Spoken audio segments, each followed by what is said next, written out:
District Deputy Registrar, Cooperative Societies, DDR3 and DDR4, Mumbai. Important revised notice. To all certified auditors and chartered accountants, empanel auditors, Cooperative Societies, Mumbai.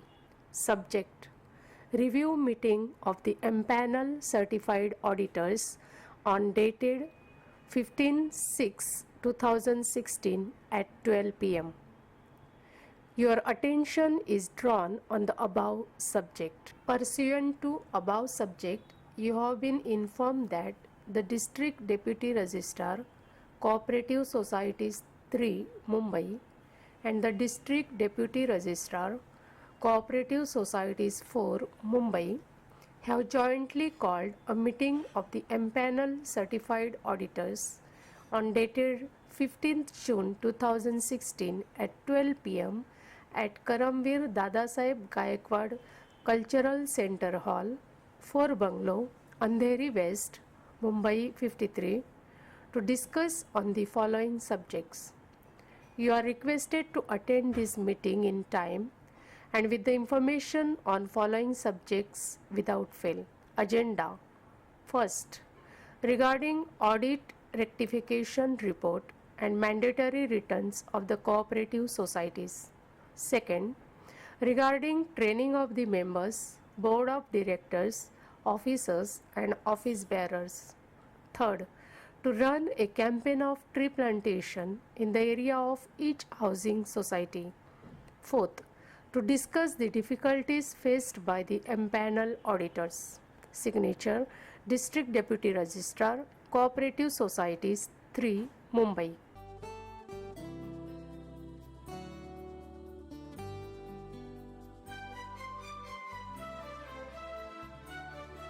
इस programme का जो आयोजक है district deputy registrar 3 जो प्रताप पाटिल साहब ने additional charge लिया हुआ है, जो महेंद्र मस्के साहब है जो छुट्टी में गए, उनकी जगह में प्रताप पाटिल साहब जो आयोजक है आज का। उसी तरह से DDR4 डिस्ट्रिक्ट डिप्टी रजिस्ट्रार जो वीर साहब जिन्होंने अभी 8 दिन पहले 1 जून से चार्ज लिया है अपना DDR4 का, तो दोनों को मैं आप सबके तरफ से अभिनंदन करना चाहता हूँ और स्वागत भी करना चाहता हूँ। और ऐसे अच्छा प्रोग्राम किए हैं, बहुत सारे इश्यूज है, हम हर इश्यू को डिस्कस करेंगे। वैसे सातपुते साहब जो के ईस्ट में आए हैं, जो कमिश्नर ऑफिस में काम करते थे, इसी तरह से हीरे साहब जो H ईस्ट के हैं, और हमारे सातपुते साहब जो प्रशांत सातपुते साहब के ईस्ट के हैं, राजेंद्र पाटिल साहब जो R नॉर्थ के हैं डिप्टी रजिस्ट्रार, उसी तरह से JV जादव साहब जो OS DSA ऑफिस के हैं, और अरिफ मोहम्मद साहब जो उन्होंने 1 जून से चार्ज लिया है जो रीजनल जॉइंट रजिस्ट्रार उस हिसाब से, और सब मान्यवर गोसाई साहब और सब अधिकारी लोग, और खास करके auditors, certified auditors, government retired officers जो ऑडिटर्स करके आए हैं, और चार्टर्ड अकाउंटेंट्स। आज मीटिंग बुलाने का पार्श्वभूमि आपको समझना बहुत जरूरी है। लोगों का ये बताना है कि लास्ट मिनट में मीटिंग बुलाया है। देखिए 17 जून को अगला 2 दिन के बाद कमिश्नर साहब ने हर डिस्ट्रिक्ट डिप्टी रजिस्ट्रार को उधर बैठक बुलाया, जो 10 तारीख को होने वाला था, अभी 17 तारीख को होने वाला है। और 17 तारीख को होने वाले में बहुत सारा इश्यू जो आप और हम फेस करने वाले हैं, तो उसके मार्गदर्शन के लिए और निर्णय के लिए रखा गया है। उसमें क्या क्या इश्यूज हम और आप फेस कर रहे हैं। पहला है जो वेबसाइट है, ऑनलाइन है, उसमें बहुत सारे इश्यूज है। कोई भी डिपार्टमेंट का ऑनलाइन अभी तक जो भी हुआ है, वेदर आप मिनिस्ट्री ऑफ कॉर्पोरेट अफेयर्स का कंपनी का लीजिए या वैट का लीजिए, सर्विस टैक्स का लीजिए, ऑनलाइन में बहुत सारा इश्यूज है। उस इश्यूज होते होते हर जगह में जो जो इन्वॉल्व है, जैसे कि आप है, हम है, उनको सहकार्य किया है और डिपार्टमेंट को भी सहकार्य किया है, उस हिसाब से उस ऑनलाइन को सक्सेस किया है। यदि हमें आपको लगता है कि उसको ट्रांसपेरेंसी लाना है, अच्छे तरह से लाना है, उस ऑनलाइन को अच्छे तरह से हमें समझना है, और उसी तरह से हमें पूरा एक्सटेंडेड ऑफ द डिपार्टमेंट, क्योंकि हम पैनल में आने के बाद हमने उनको ये बताया कि हम भी पब्लिक सर्वेंट है, हम भी आपके साथ काम करने को जुड़े हुए हैं।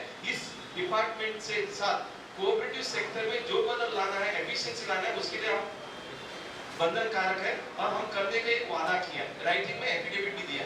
तो इसके लिए आपसे सबसे विनती है, भले शॉर्ट नोटिस में आए, आप सब आए, मैं आप सबको सबके वतीसे से मनपूर्वक अभिनंदन करना चाहता हूं और धन्यवाद भी देना चाहता हूं और जोरदार तालियों से अपने आप को जो शॉर्ट नोटिस में आए। कल DDR 1 में मीटिंग हुआ था, आप यकीन नहीं करेंगे, DDR 1 का ऑफिस में इसी तरह से गर्दी हुआ था। कल रात को, शाम को, दोपहर के बाद जब DDR 3 और 4 को मैंने बताया कि हॉल में होना चाहिए और हॉल में होने के लिए और सेंट्रल प्लेस अंधेरी में आप करिए, तो उन्होंने दादर का जो है अंधेरी में किया। देखिए, शॉर्ट नोटिस में भी जो भी सुझाव हम देते हैं वो मानने को तैयार है, उस तरह से इम्प्लीमेंटेशन भी करते हैं। हमें उनके साथ अपना इश्यूज लेके जाना बहुत जरूरी है। अभी आज का मीटिंग का 4 एजेंडा है, हम एक एक एजेंडा के ऊपर डिस्कस करते हैं और आपसे जैसे JD पाटिल साहब ने बताया, जो अभी P वार्ड का जो डिपार्टमेंट संभाल रहे हैं, आपसे यही विनती है, जो भी है आप लिख के दीजिए ताकि ये जितने भी लिखा है वो कंपाइल करके कल तक कंपाइल करके परसों कमिश्नर का सामने वो रखने वाले हैं। यदि आप कोई भी चीज लिख के नहीं देंगे, आप ओरली बोलते जाएंगे, इससे कोई होने वाला नहीं। इसके लिए आपसे विनती है, आपको पेपर चाहिए, आप पेपर मांग के दीजिए और राइटिंग में आप दीजिए आपका इश्यू के साथ। पहला हम लेते हैं जैसा कि 14-15, पहला इश्यू है 14-15, सही मैं थोड़ा सा सांगा 14-15 का जो है रेक्टिफिकेशन रिपोर्ट हर सोसाइटी को सबमिट करना 3 महीने के अंदर अनिवार्य था। 30 सितंबर 2015 के अंदर आपका ऑडिट हुआ होगा, जनरल बॉडी हुआ होगा, उसके अंदर 3 महीना मतलब दिसंबर तक कोई भी हालत में उसको ऑडिटर का रिमार्क के साथ ऑनलाइन में सबमिट करना बहुत जरूरी था। उसके बाद 6 महीने के अंदर जो DSA ऑफिस है, जिनको प्राधिकृत किया है, जिनको अधिकार दिया है, 22/8/2015 का सर्कुलर, 22/8/2015 का सर्कुलर को हमने ट्रांसलेट करके एक बुकलेट में डाला है, जिसको भी बुकलेट चाहिए आप ले सकते हो। 22/8/2015 का सर्कुलर में DSA को अधिकार दिया है, डिस्ट्रिक्ट स्पेशल ऑडिटर को, जो भी ऑडिट रेक्टिफिकेशन है उसको देखकर जो भी और भी मुद्दा बाकी हुआ होगा वो रजिस्ट्रार को बता के उसका इम्प्लीमेंटेशन होना है। अभी ये रेक्टिफिकेशन रिपोर्ट हुआ कि नहीं हुआ, लास्ट ऑडिट में क्या हुआ क्या नहीं हुआ, ये भी जवाबदारी GSA को वेरिफिकेशन के लिए दिया है, मगर 82 सेक्शन के अंदर ऑडिटर के ऊपर ये जवाबदारी दिया। किसके ऊपर दिया है? ऑडिटर के ऊपर दिया है। अभी डिपार्टमेंट का आंकड़ा ये बता रहा है नॉट इवन 1% 14-15 का रेक्टिफिकेशन रिपोर्ट ऑनलाइन में सबमिट हुआ है। क्या हुआ? अभी तक ऑडिट रेक्टिफिकेशन रिपोर्ट 1 तक का भी सबमिट नहीं हुआ। अभी शोकॉज नोटिस सोसाइटी को भी जा रहा है, ऑडिटर को भी जा रहा है, लेकिन वो देने के पहले कम से कम ऑडिटर को, सोसाइटी को इसके बारे में जानकारी देना बहुत जरूरी है। इसके लिए आप सबसे यही आज का मीटिंग का जो आप सब एंट्री कर रहे हैं, जितने जितने सोसाइटी उसके बारे में जानकारी दे रहे हैं, जिन्होंने अपना नाम रजिस्टर नहीं किया आप नाम रजिस्टर करिए, ताकि आपका जितनी भी सोसाइटी 14-15 का जिसने ऑडिट किया है उसका आपको रेक्टिफिकेशन रिपोर्ट कोई भी हालत में अगला 7 दिन के अंदर कोई भी हालत में अपलोड करना है। नहीं है तो 7 दिन के बाद आपको और सोसाइटी को दोनों को शोकॉज हो जाएगा। अभी आप बताएंगे कि ये दबाव लगा रहा है, नहीं, आज के दिन में हमारे पास ऐसा एक कमिश्नर आया है, आपको आश्चर्य होगा, जिसका मैं नाम लूंगा, चंद्रकांत दलवी साहब। He can be equated to TN session. देखिए, आपको सबको ये जानकारी है कि TN सेशन ने जो इलेक्शन कमिश्नर होके, वही पॉलिटिकल पार्टी, वही हिंदुस्तान, वही पार्लियामेंट, वही कॉन्स्टिट्यूशन, सब कुछ वही है, लेकिन इलेक्शन के अधिकार के ऊपर, कमिश्नर के ऊपर कितना अधिकार है उन्होंने दिखाया। कायदे के कलम को नजर में रखते हुए उन्होंने काम किया। आज चंद्रकांत दलवी साहब वही कर रहे हैं, वही MCS एक्ट, वही कायदा, वही कलम, सब कुछ वही है, अधिकारी भी वही है, डिपार्टमेंट वही है, सोसाइटी भी वही है, ऑडिटर भी वही है, लेकिन ये कमिश्नर जीरो पेंडेंसी के ऊपर दबाव डाल रहे हैं, पूरा ऑनलाइन करने का कोशिश कर रहे हैं। आपको आश्चर्य होगा, ये कमिश्नर लैंड रिकॉर्ड्स का कारोबार कर रहे थे, इधर आने के पहले उधर भी उन्होंने लैंड रिकॉर्ड को ऑनलाइन किया। तो उनका ये मानना है कि कोई भी हालत में यदि सोसाइटी का कामकाज अच्छा होना चाहिए, जो इसमें भागीदार है, जो आप हमारा भागीदार है, मतलब जो ऑडिटर आप और हम डिपार्टमेंट का भागीदार है, एक्सटेंडेड आर्म है, हमें पूरा कोऑपरेशन करना है। तो इस हिसाब से आपको पहला है 14-15 का ऑडिट रेक्टिफिकेशन के बारे में आपको कोई भी हालत में अगला 7 दिन के अंदर कॉम्प्लायंस करना है। ऐसे ना आपका दोस्त, मैं आपको एक सुझाव दूंगा, आपको ये सुन के आश्चर्य होगा मैं क्यों सुझाव दे रहा हूँ, क्योंकि अल्टीमेटली फुटबॉल में या हॉकी में जो प्लेयर है उसको अपना गेंद मतलब जब बॉल अपना पास आता है उसको खेलना चाहिए, खेलने के बाद आपका काम समाप्त होता है। लेकिन गेम आता है तो अंपायर क्या बोलेगा, मेरा टीम लीडर क्या बोलेगा, दूसरा क्या बोलेगा, वो सुनना नहीं है। यदि आप प्लेयर हो इस अटका सिचुएशन में आपको अपना रोल अदाना है। आपके पास बताया जाता है कि 82 सेक्शन में आपको ऑडिट टेक्नीशियन के ऊपर आपको कार्रवाई करना है। तो मेरा आपको सुझाव है, ये कायदा ने बंधनकारक किया है, तो आप एक लेटर सोसाइटी को लिखे, आज का आज कल परसों ईमेल में डाल दीजिए, सोसाइटी के ईमेल में उनका चेयरमैन सेक्रेटरी को आपका लेटर में भेज दीजिए। आपका 14-15 का ऑडिट हमने किया था, अभी तक ऑडिट रेक्टिफिकेशन दिया नहीं, ऐसा मुझे समझ में आ रहा है। ये मुद्दे के ऊपर ऑडिट रेक्टिफिकेशन के ऊपर आपने कोई हमारे से रिमार्क मांगा नहीं है। यदि आप करना चाहते हो 4-7 दिन में आप करके रिमार्क लीजिए, यदि नहीं करते हैं यही जो लेटर है मैं गवर्नमेंट का वेबसाइट पे अपलोड करूंगा, उसके ऊपर जो भी कार्रवाई होगा वो सोसाइटी होगा। मतलब मेरे ऊपर जब जिम्मेदारी दिया जाता है उस जिम्मेदारी को अदाना है। तो आपसे मेरा ये विनती है, 2 लाइन का लेटर बनाइए, आज का मीटिंग का रेफरेंस दीजिए। आज एक सर्कुलर भी आपको दे रहे हैं जिसका प्रिंटिंग होने वाला है कि आप एक लेटर अपना सोसाइटी को लिखिए। 82 सेक्शन के अंतर्गत आपको 3 महीने के अंदर रेक्टिफिकेशन रिपोर्ट देना था। आपका गैस ऑडिट हमने किया था। लोगों में गलतफहमी ये है, जो गवर्नमेंट ने अपॉइंट किया उसी ऑडिटर को 14-15 का रेक्टिफिकेशन रिपोर्ट देना है, ये गलत है। जो सोसाइटी ने आपको अपॉइंट किया होगा आपका ऑनलाइन में नहीं होगा, आपको सोसाइटी ने ऑडिटर करके अपॉइंट किया। भले एनबडी का जनरल बॉडी का रेजोल्यूशन हो या आपका कोई भी मुद्दा हो, आप ऑडिटर हो, रेक्टिफिकेशन रिपोर्ट करके लेने की जिम्मेदारी आपके ऊपर कायदे ने डाला है, रजिस्ट्रार ने नहीं डाला है, कमिश्नर ने नहीं डाला है, 82 सेक्शन में आपके ऊपर बंधनकारक किया। तो मेरे आपसे विनती है, अपने पास ये जवाबदारी दिया है, उस जवाबदारी को निभाने के लिए एज एन ऑडिटर मैं आपसे विनती करूंगा। बहुत सारा सोसाइटी जो 30-40 ऑडिट आप कर रहे हैं, रेक्टिफिकेशन रिपोर्ट अभी तक किया नहीं, आप एक 2 लाइन का लेटर लिखे। लास्ट ऑडिट हमने किया था उसमें ये मुद्दा उठाया था, इसके ऊपर आपने कोई भी कार्रवाई किया ऐसा दिखता नहीं है। कम से कम 7 दिन के अंदर आप करिए, ये नहीं किया तो ये सब मुद्दे जो है आपने कॉम्प्लाई नहीं किया करके मैं मेरा लॉगिन से गवर्नमेंट का वेबसाइट पे डालूंगा, जिससे रजिस्ट्रार आपके ऊपर कोई भी एक्शन लिया तो एज एन ऑडिटर मुझे आप दोषी मत मानिए।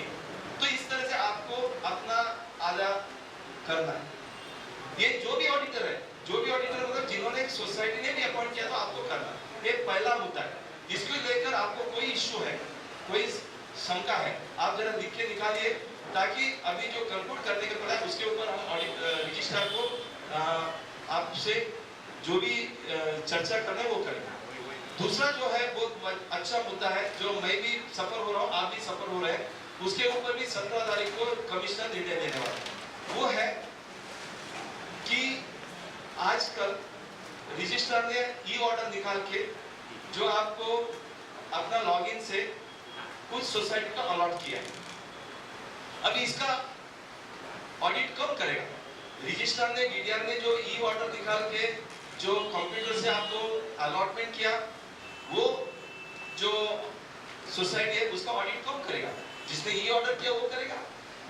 प्रोविजन ऑर्डर जिसने 81 सेक्शन के अंदर जिन्होंने एनुअल रिटर्न नहीं भरा, जो 71(1)(b) का अपॉइंटमेंट ऑफ ऑडिटर का जो रिटर्न नहीं भरा, उनका तरफ से जो ई ऑर्डर जनरेट करके जो प्रोविजन ऑर्डर निकाला है, आपको 20-30 सोसाइटी अलॉट हुआ है, उसका एक तो पता नहीं मिलता। मैं भी जानता हूँ, वो डिपार्टमेंट भी जानता है, जिन्होंने अपलोड किया उनको खुद को मालूम है कि हमने एड्रेस नहीं डाला है, जानते तो। लेकिन ई ऑर्डर जिनको जनरेट किया उन्होंने उस सोसाइटी को ऑडिट करना है या जनरल बॉडी ने जो अपॉइंट किया उनको करना है। डिपार्टमेंट का, कमिश्नर साहब का सतत यही बोलना है, हर सोसाइटी का सामने उसका ऑडिटर कौन है और हर ऑडिटर के सामने कौन सा सोसाइटी है वो मैं कंप्यूटराइजेशन कर रहा हूँ। जब तक वो कंप्यूटराइजेशन में बदल नहीं होगा तब तक जिनको जिनको ऑडिट अलॉटमेंट हुआ है, जो ई ऑर्डर जनरेट किया है या जिन्होंने डिपार्टमेंट ने किया, उसी को ऑडिट करके लेना। यदि जनरल बॉडी ने आपको अपॉइंट किया है कोई दिक्कत नहीं, उसका इंफॉर्मेशन दीजिए। आप डीडीआर का ऑफिस में जाइए, उनको एक सुविधा दिया है रिवोक का बटन।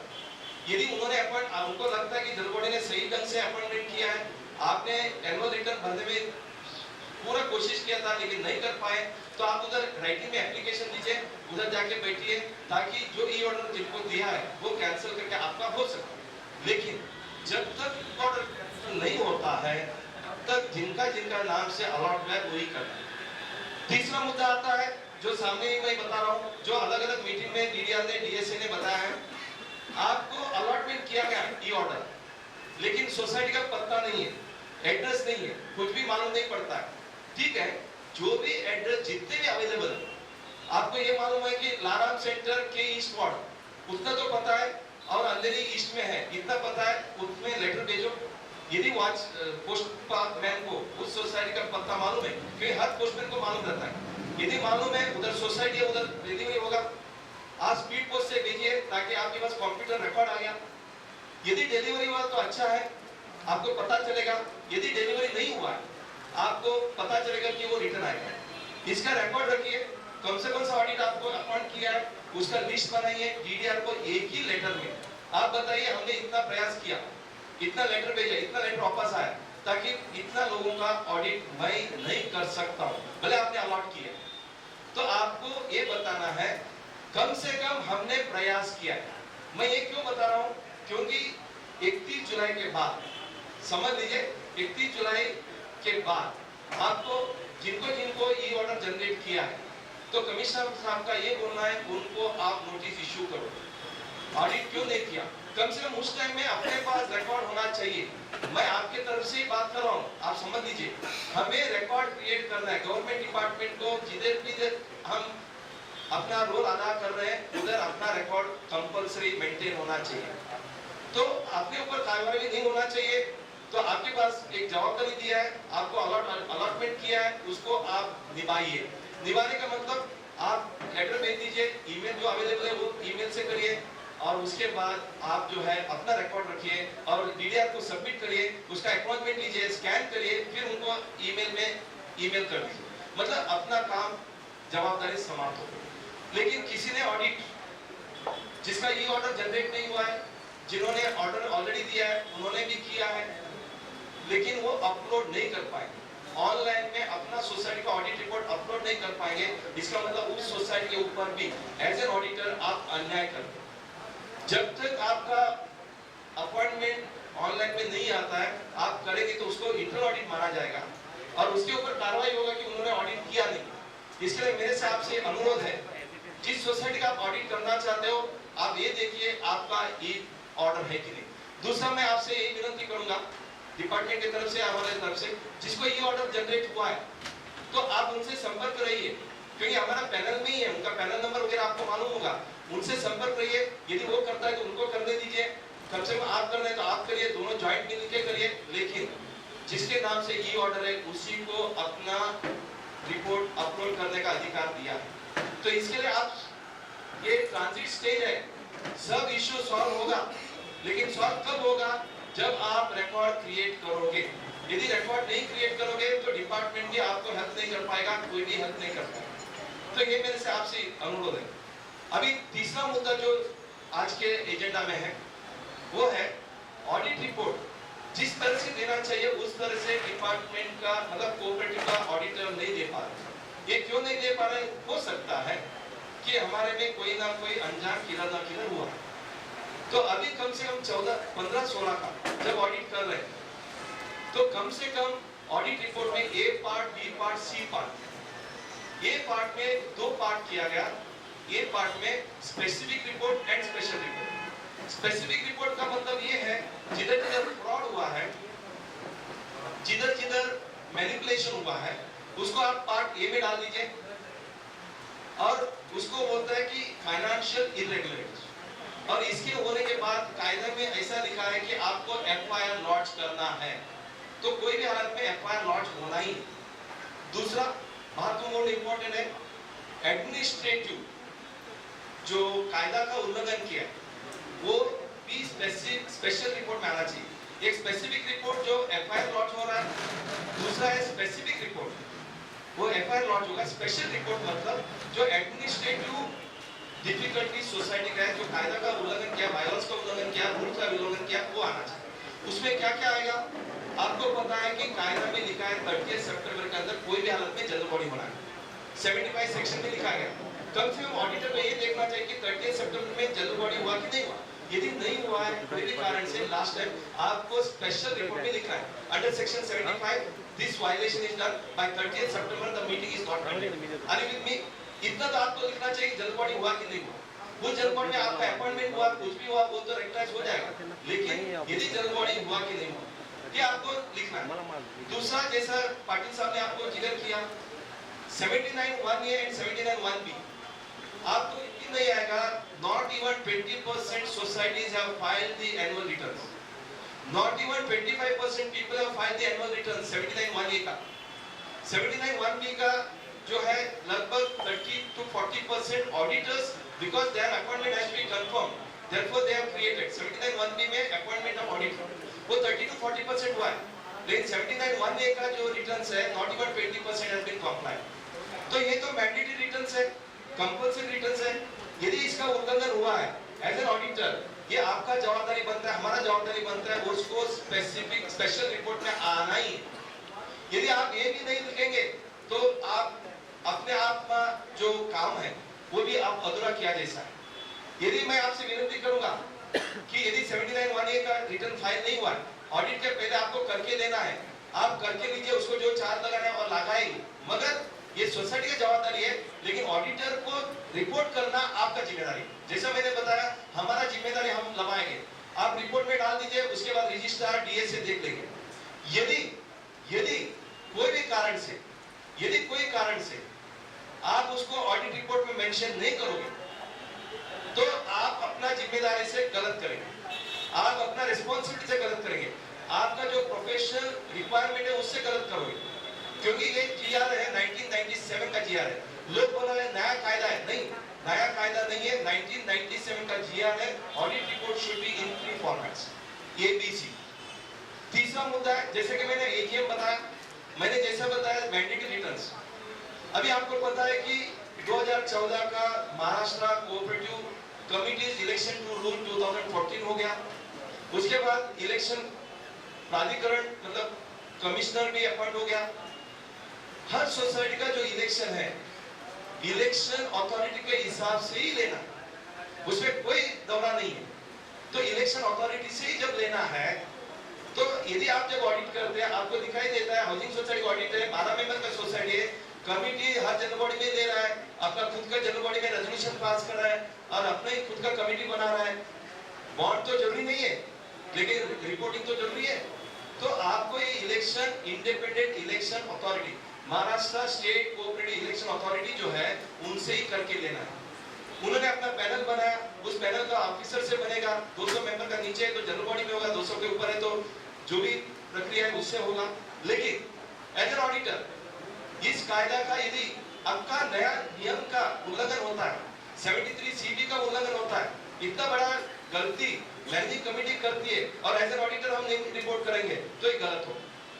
तो आपको ये 73CB के हिसाब से जो इलेक्शन अथॉरिटी है उनके थ्रू इलेक्शन हुआ कि नहीं हुआ, अब ये सब करने से क्या होगा, 3 महीने के अंदर उसको कॉम्प्लायंस करके लेने को एक संधि मिलेगा अगला साल, ताकि उनका जो भी गाइडेंस नहीं है वो गाइडेंस हो जाएगा। यदि ऑडिट रिपोर्ट में ये सब मुद्दा आता है तो रजिस्ट्रार को भी एक्शन लेने को आसान होगा। आप इसको समझ लीजिए, जनरल बॉडी में इसके ऊपर डिस्कशन होगा, जनरल बॉडी में उसको रेक्टिफिकेशन रिपोर्ट रखना है। तो इसके लिए आपको ये जिम्मेदारी दिया गया, एक तो अपना अपॉइंटमेंट बराबर हुआ कि नहीं हुआ, ये ऑर्डर में है कि नहीं, रिपोर्टिंग देते टाइम फाइनेंशियल इरेगुलरिटीज है, फ्रॉड है, उसको स्पेसिफिक रिपोर्ट करिए, स्पेशल रिपोर्ट रखिए, स्पेशल रिपोर्ट अलग से भी सबमिट करना है, अपना ऑडिट रिपोर्ट में एक पार्ट में आना है। जैसा कि एजीएम के बारे में, इलेक्शन के बारे में, के बाद उसका अगले 4 साल तक उसका एक रिपोर्टिंग होगा। ये रिपोर्टिंग कैसा हो सकता है, जब तक हम ऑडिटर जो एक्सटेंडेड आर्म है डिपार्टमेंट का उनको साथ नहीं लेते। तो इसमें हमने क्या किया है, हर एक ऑडिटर जिनका आप ऑडिट कर रहे हैं, 40 ऑडिट कर रहे हैं, 30 ऑडिट कर रहे हैं, कोऑपरेटिव हाउसिंग सोसाइटी को मिलना, उनसे बातचीत करना, सर्कुलर भेजना, ये एक बात है, लेकिन पर्सनली कांटेक्ट ऑडिटर के साथ होता है।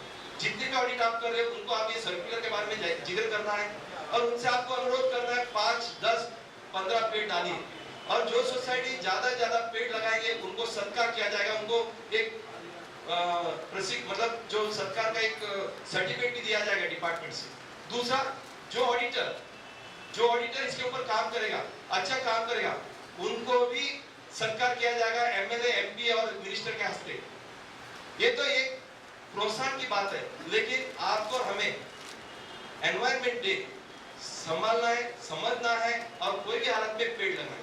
आपके आजू बाजू में गार्डन होगा, बीएमसी का गार्डन होगा, रोड होगा, बड़ा कॉम्प्लेक्स होगा, आजू बाजू में कॉम्प्लेक्स होगा, आजू बाजू का कॉम्प्लेक्स से विंदे करिए, उनका कॉम्प्लेक्स आप जोड़िए, आपको कौन सा झाड़ डालना है, अशोक का पेड़ लगाओ, कोई भी पेड़ लगाओ, कौन सा पेड़ लगने वाला है, कैसा लगने वाला है, उसका रिपोर्टिंग आपको थ्रू द ऑडिटर रजिस्ट्रार को देना है। एक एक्सेल शीट बना के आपके पास कौन सा सोसाइटी है, कितना पेड़ लगने वाला है, कौन कॉन्टैक्ट नंबर है, ये आपको रजिस्ट्रार को देना है, क्योंकि शासन ने इसको निर्णय रूप में लिया है और जब जीआरए निकला है, शासन निर्णय है, इसका इम्प्लीमेंटेशन करना भी जवाबदारी आप और हमारे ऊपर है। तो इसके ऊपर भी कोई शंका है, आप पूछिए। यदि आपको कोई मदद चाहिए, पेड़ लगाने के लिए कोई मदद चाहिए, कौन सा पेड़ लगाना है, आपको कोई कर्मचारी चाहिए, वो कर्मचारी आपको जो भी मदद चाहिए डिपार्टमेंट से मिलेगा।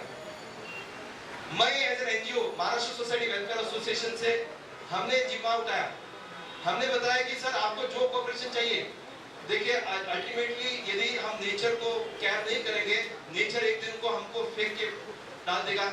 जो अलग अलग जगह में नेपाल में हुआ है या हमारा जो आप हरिद्वार में वगैरह जो हुआ है आप जानते हैं, क्योंकि नेचर को हमको संभालना है। आज पेड़ कम से कम 1/3 पेड़ तो लगना चाहिए। इधर मुंबई में उतना पेड़ नहीं, कौन सा जगह में 5 की जगह 10 लगा सकते हैं, 10 की जगह 20 लगा सकते हैं, आप लगाइए। आपको जो कोऑपरेशन चाहिए महाराष्ट्र सोसाइटी दे देगी, हमारा जो डिपार्टमेंट देगी, एनवायरमेंट डिपार्टमेंट देगी, फॉरेस्ट डिपार्टमेंट देगी, ये गवर्नमेंट ऑफ महाराष्ट्र का निर्णय है। तो इसके लिए ऑडिटर के ऊपर ये जिम्मेदारी दिया है। थर्ड एजेंडा जो है प्रशिक्षण करने के लिए, जैसा मैंने बताया, जो भी ट्रेनिंग सेंटर है वो लोनावाला में, पुणे में या नासिक में, अलग अलग जगह में, मुंबई में जो है वो उतना कार्य हो नहीं पा रहा है, सोसाइटी को पहुंच नहीं पा रहा है। तो एज एन ऑडिटर आप उनको बोले 20% लोगों को प्रशिक्षण लेना है। सहकार भारती हमारे एसोसिएशन मिलके, डिपार्टमेंट से मिलके हर जगह में अपना अपना एक छोटा सा कमेटी बना के, जो कमेटी रहेगा department jointly with those people, एक Sahakar Bharati, Maharashtra society welfare association department, ये तीनों मिलके एक जॉइंट कमेटी बनाएगी। उस कमेटी से उस वार्ड में 100% सोसाइटी का प्रशिक्षण अगला 5 साल में होना चाहिए। इसके जिम्मेदारी भी ऑडिटर को थोड़ा सा रिपोर्टिंग भी करना है, क्योंकि कमिश्नर ने 15 में 2015 का सर्कुलर के हिसाब से हर रजिस्ट्रार को बताया आपका वार्ड का जितने भी सोसाइटी, हर सोसाइटी का 20% लोगों का प्रशिक्षण कोई भी हालत में होना है, कायदे में लिखा है, आप इसको रिपोर्टिंग करो। कमिश्नर रिपोर्टिंग के बारे में बहुत पर्टिकुलर है, तो जो उसका पर्टिकुलर है उतने पर्टिकुलर ये रहना चाहते हैं, उतने पर्टिकुलर आपको हमके रहना है। तो इस तरह से हमारा तीनों विषय आज लिया है। मैंडेट रिटर्न कंपलसरी सोसाइटी ने करना है, आपका अपॉइंटमेंट ई ऑर्डर में होना चाहिए, फिर आपका रिपोर्टिंग जो है ए बी सी में होना चाहिए, मैंडेटरी जो ट्रेनिंग है वो भी आपको हुआ कि नहीं हुआ उसका रिपोर्टिंग करना है, उसको आप सरकारी करिए।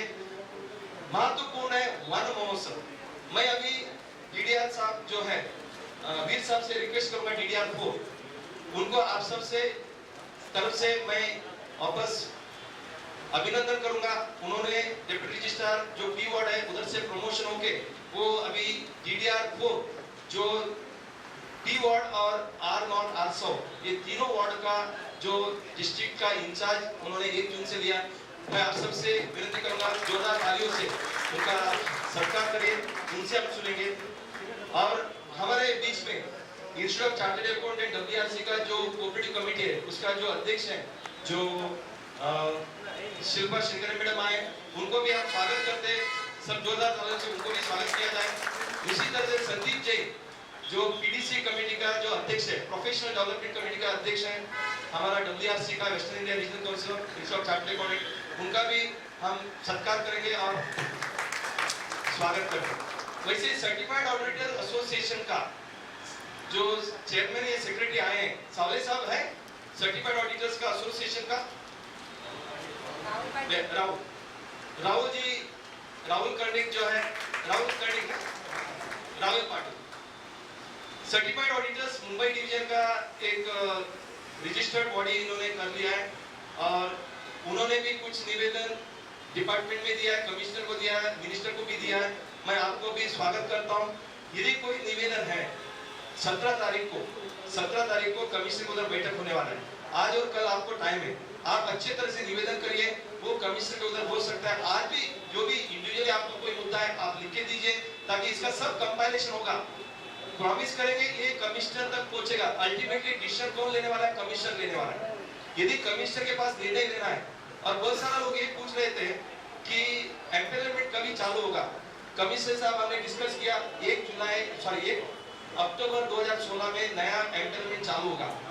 उस एम्पेनलमेंट में जो ऑडिटर ने अपना ऑडिट करके नहीं लिया, जो ऑडिट रिपोर्ट में आश्चर्य की बात है, यादव साहब बताएंगे, हमने और आपने जो ऑडिट रिपोर्ट दिया है, जो फॉर्मेट रूल में 2014 का रूल में लिखा है, यदि कोऑपरेटिव बैंक है तो N1 फॉर्मेट में देना है, और यदि अदर सोसाइटी N2 में फॉर्मेट में देना है। वो ऑडिट रिपोर्ट भी ऑडिट रिपोर्ट का फॉर्मेट में नहीं है। यदि ऑडिटर अपना नियम रिपोर्ट किस फॉर्मेट में देना है, वही फॉर्मेट में रिपोर्ट नहीं दे सकते हैं, तो ऐसे ऑडिटर को रहने का कोई जिम्मेदारी नहीं है, कोई अधिकार नहीं। इसका कमिश्नर का कठोर भाषा है। तो इसके लिए हमें जिधर ट्रेनिंग होता है उसको अटेंड करना है। मैं आपको इतना ही बोलूंगा, जिस प्रोफेशन से आपका घर का दाल रोटी चलता है, मेरा और आपका प्रोफेशन चलता है, उस प्रोफेशन को संबंधित कोई जानकारी है, वो जानकारी हासिल करके लेना, उसको इम्प्लीमेंटेशन करना, उसमें टाइम देना, ये आपके लिए बहुत बड़ा इन्वेस्टमेंट है। यदि आप इन्वेस्टमेंट नहीं करना चाहेंगे और हर चीज दूसरे से कराना चाहेंगे तो नहीं होगा। तो मेरा आपसे विनती यही है, डिपार्टमेंट का भी विनती यही है, आप जिसका जिम्मेदारी आपको दिया है, यू एज ए सी इस कोऑपरेटिव का मूवमेंट में बहुत सारा रोल है। डिपार्टमेंट अपना रेगुलेटर का रोल अदा रहा है, एक्सटेंडेड आर्म ऑडिटर अपना रोल अदा रहा है, डीएसए अपना सर्टिफाइड ऑडिटर का या ऑडिटर का ऑडिट रिपोर्ट चालनी करना, 79(1)A का चालनी करना, 1789(A) का हिसाब से इंस्पेक्शन करना, वो जिम्मेदारी ले रहा है। अपॉइंटमेंट ऑफ ऑडिटर ये कर रहे हैं। तो कमिश्नर अपना पॉलिसी का जो भी एडमिनिस्ट्रेशन सर्कुलर इशू कर रहा है, गवर्नमेंट अपना निर्णय दे रहा है, कायदा बदल हो रहा है, लेजिस्लेटर अपना काम कर रहा है। अपना पास जो बॉल आता है उसको खेलिए। वो बॉल ऐसा क्यों आया, वैसा क्यों आया, ऐसा हुआ तो ऐसा होगा, ये न करते हुए उसको जो प्रशिक्षण लेना है, ट्रेनिंग लेना है, वो आप लीजिए। और आपके ऊपर जिम्मेदारी आता है सोसाइटी का, पदाधिकारी का, कमेटी का, मेंबर का भी कोई रिस्पांसिबिलिटी, उस रिस्पांसिबिलिटी को भी पहुंचाना आप as a friend philosopher guide हमारा भी है। तो हम वो बताएंगे जिस तरह से मैं डिपार्टमेंट को कोऑपरेशन जिस तरह से होता है मैं देता हूँ, इंस्टीट्यूट जिस तरह से हो सकता है वो दे रहा है, डिपार्टमेंट भी उस तरह से इंस्टीट्यूट को मदद कर रहा है। एज एन ऑडिटर आप भी मदद करिए। अलग अलग जगह में कमेटी बनने वाला है, उस कमेटी में आप शामिल होइए। नोडल ऑफिसर जो है उस डिपार्टमेंट का वार्ड का ऑफिसर रहेगा, वार्ड ऑफिसर रहेगा। तो इस तरह से आप इसको थोड़ा सा अपनी जिम्मेदारी लीजिए। यदि आपका शंका है वो बताइए। मैं वीर साहब को रिकॉर्ड मुझे इधर मौका दिया है आने का, करने का, और थोड़ा सा जितने कम से कम समय में मैं तो बता पा रहा हूँ उसके लिए मैं भी उनका धन्यवाद दूंगा। और आपको ये बताऊं, आज 12 बजे मीटिंग रखने की वजह से डिपार्टमेंट ने सुविधा ये भी किया है, वर्किंग लंच का भी सुविधा किया है। आप सबको वर्किंग लंच का सुविधा भी लेके जाना है, क्योंकि ये शायद 2:30 बजे 3 बजे तक होगा। तो आप भूखा पेट से नहीं जाना चाहिए। आप भूखा पेट में जाएंगे तो गलत होगा। तो इसके लिए पाटिल साहब ने और वीर साहब ने मिलके आपको वर्किंग लंच का जो ये पुलाव जो भी जैसा भी जमता है वो किया है, उसका भी आपको स्वाद लेना है। और इस डिपार्टमेंट का ये हम एक्सटेंडेड आर्म है, डिपार्टमेंट के साथ ही हम जुड़े हुए हैं, उसको समझते हुए डिपार्टमेंट का तकलीफ अपना तकलीफ है। और यदि हम एक कदम उठाएंगे तो शायद वो 2 कदम आएंगे, यदि आप 2 कदम आता है तो वो 1 कदम आएंगे। लेकिन कदम कदम को झटके हमें इस कोऑपरेटिव डिपार्टमेंट में जो ट्रांसपेरेंसी, ई फाइलिंग है, ई फॉर्मेशन है, एफिशिएंसी है, उसको बढ़ाना है। तो विद दिस मुझे जो मौका दिया मैं धन्यवाद देना चाहता हूँ। मैं आपको 2 विषय के ऊपर, आपको 3 विषय के ऊपर आपको रिपोर्टिंग अगला 2-3 दिन में करना है, 7 दिन में करना है। वो क्या रिपोर्टिंग है? पहला, अपना सोसाइटी में कितना पेड़ लगने वाला है, आप उसके लिए कैसा मदद करेंगे। आपका एरिया में यदि कैंप लेना है, जगह ढूंढना है, वो जगह भी ढूंढेंगे।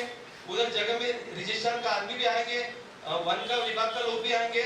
वो हमें कैंप करना है, जिस तरह से आज कैंप किया है उसी तरह से you are going to be the ambassador in your area. Please for your society, your area society, your locality, you will be the ambassador. आप कितना पेड़ लगने वाला है, किस तरह से सर्टिफाइड ऑडिटर्स एसोसिएशन क्या मदद करने वाले हैं, इंस्टीट्यूट ऑफ चार्टर्ड अकाउंटेंट क्या मदद करने वाले हैं, बाकी अन्य जो एनजीओ है क्या मदद करने वाले हैं, बड़ा बड़ा लोकल फेडरेशन है वो क्या मदद करने वाला है। जैसे इधर मॉडल टाउन है, वो बड़ा टाउन है, 50 सोसाइटी है, इधर अपने अलग अलग एनजीओस है, जो रेसिडेंट वेलफेयर एसोसिएशन है, वो किस तरह से मदद करेगी, किधर कितना पेड़ लगाएंगे, उनको कितना पेड़ चाहिए, किस तरह से हमें मदद चाहिए, पैसे का चाहिए, लोगों का चाहिए, पेड़ का चाहिए, कैंप लगाने के लिए आपको जगह का चाहिए, म्युनिसिपल स्कूल हमें मिल सकता है, तो उसका जो भी खर्चा है वो भी आपको देना जरूरी नहीं है, उसके भी हम स्पॉन्सर ढूंढेंगे। मगर आपसे और हमारे से विनती है कि हमें कोई भी हालत में पेड़ लगना ही है। कोई भी हालत में 1.5 लाख का दिया है तो 3 लाख का टारगेट लेके चलते हैं। हमें 1.5 लाख का दिया ना, हम 3 लाख लगाएंगे और दिखाएंगे कि हमारे लिए, हमारे लोगों के लिए ये हम करेंगे। तो आपको ये सर्कुलर दिया जाएगा जो डिपार्टमेंट का है, 3 और 4 का दिया जाएगा, क्वेश्चन फॉर्म दिया जाएगा, इश्यूज दिया जाएगा, जो भी इश्यूज लिखना है आप लिखिए, जिसको चाहिए उनको दीजिए। तो जो भी मुद्दा है उसको पकड़ के हम बात करेंगे, जनरल बात करेंगे। तो पेड़ कितना लगना है, कैसा लगने वाला है, ये महत्वपूर्ण है। किधर किधर आप कैंप करोगे, आप हाथ ऊपर करके बोलिए मैं इधर कैंप लगाऊंगा, मैं ये एनजीओ को जानता हूँ, मैं ये रेसिडेंट वेलफेयर एसोसिएशन जानता हूँ, मैं इधर से ये करूंगा। हम नोटिंग करेंगे, उसके आपका मोबाइल नंबर हमारे पास ऑलरेडी रजिस्टर्ड हुआ है, जिन्होंने रजिस्टर नहीं किया वो करिए। आपके पास बड़ा बड़ा कॉम्प्लेक्स है, 8 बिल्डिंग का, 10 बिल्डिंग का, वो आप हाथ ऊपर करके बताइए। हमें कोई भी हालत में 3 लाख पेड़ हाउसिंग सोसाइटी का मार्फत डालना है, इसका पूरा कोऑपरेशन हम देने को तैयार है। हमने अलग से इसके लिए एक वेबसाइट भी बना के गवर्नमेंट को दिया है, msw.co.in। उसमें आपको जिम्मेदारी ये दिया है कि क्योंकि अगला 4 साल इसको सुपरविजन करना है। कोई पेड़ आज लगा दिया, कल मरेगा तो कोई मतलब नहीं है। अगला 4 साल तक उसको जो भी खर्च चाहिए, उसको पानी डालना है, उसका जिम्मेदारी किसने लिया है, ये 4 साल हर 3-3 महीने में उसका रिव्यू होगा। ये डिपार्टमेंट से होगा, रजिस्ट्रार से होगा। इसके लिए हमने डेडिकेटेड वेबसाइट बना के दिया, कोई पर्सनल वेबसाइट नहीं है, मगर msw.co.in क्योंकि अर्जेंटली चाहिए था, हमने वो उसको बनाया। उसी हिसाब से आपका एरिया में हर एक हाउसिंग सोसाइटी को ट्रेनिंग देना है। ट्रेनिंग देने के लिए उधर कैंप लगना है, उधर क्लासरूम फिक्स करना है। आपके तरफ से कितना सोसाइटी आ सकता है, क्या आ सकता है, कब ट्रेनिंग हो सकता है, वो आप दीजिए। और तीसरा, यदि कोई सूचना है, आप कमेटी में आना चाहते हो, कोई भी लोकल वार्ड कमेटी में आना चाहते हो, उसका एक एप्लीकेशन दीजिए ताकि उसके ऊपर से वो भी लोकल कमेटी में आपको ले सकते हैं। जैसे आपको पता होगा, ELM एडवांस लोकेलिटी मैनेजमेंट का असिस्टेंट कमिश्नर का नेतृत्व में हर वार्ड में 10-12 एडवांस लोकेलिटी मैनेजमेंट है, उधर का कोऑर्डिनेशन होता है, एक लोकल एडवांस लोकेलिटी मैनेजमेंट है। उसी तरह से पुलिस स्टेशन में मोहल्ला कमेटी है। मोहल्ला कमेटी क्या काम करते हैं, उस मोहल्ला में जितने भी क्राइम्स होता है उसका रिपोर्टिंग करता है, तो वो पुलिस से संबंधित होते हैं। उसी तरह से कोऑपरेटिव डिपार्टमेंट ये चाहता है कि लोकल वाइज अपना अपना एक कमेटी बना जाए, ताकि जो लोकल इश्यूज है, कोई भी उस वार्ड के संबंधित कोई इश्यू है, उसको एड्रेस किया जाए। लोकल कमेटी भी बनाने का पूरा प्रयास चालू है।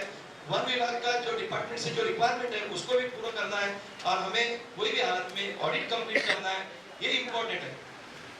22/8/2015 और 7 जून 2016 ये दोनों में कमिश्नर ने पूरी तरह से ये बताया कि किस सोसाइटी का ऑडिटर ने ऑडिट एक्सेप्ट किया है, उसको कोई भी हालत में 31 जुलाई के अंदर खत्म करना है, और जनरल बॉडी का नोटिस इशू होने के पहला ऑडिट रिपोर्ट सबमिट होना है। यदि नहीं है तो उसके ऊपर कठोर कार्रवाई लिया जाएगा। बार बार लोगों का व्हाट्सएप में यही मैसेज आता है, कठोर कार्रवाई क्यों बताया जाता है? जब भी कोई डिपार्टमेंट अपना सर्कुलर इश्यू करता है तो कायदा का सहारा लेके, कायदा का उल्लंघन हुआ तो आपके ऊपर एक्शन होगा, वो तो लिखना उनका फर्ज बनता है। इसका मतलब क्या है कि आपको नोटिस कठोरपन से आया, लेकिन आप इंटरेक्शन करके तो आपको पता चलेगा वो भी एक कोऑपरेटिव डिपार्टमेंट का, कोऑपरेटिव डेवलपमेंट का, कोऑपरेटिव एफिशिएंसी का एक अंग है, तो वो भी आपसे सहयोग करेंगे, लेकिन हमें भी उसी तरह से सहयोग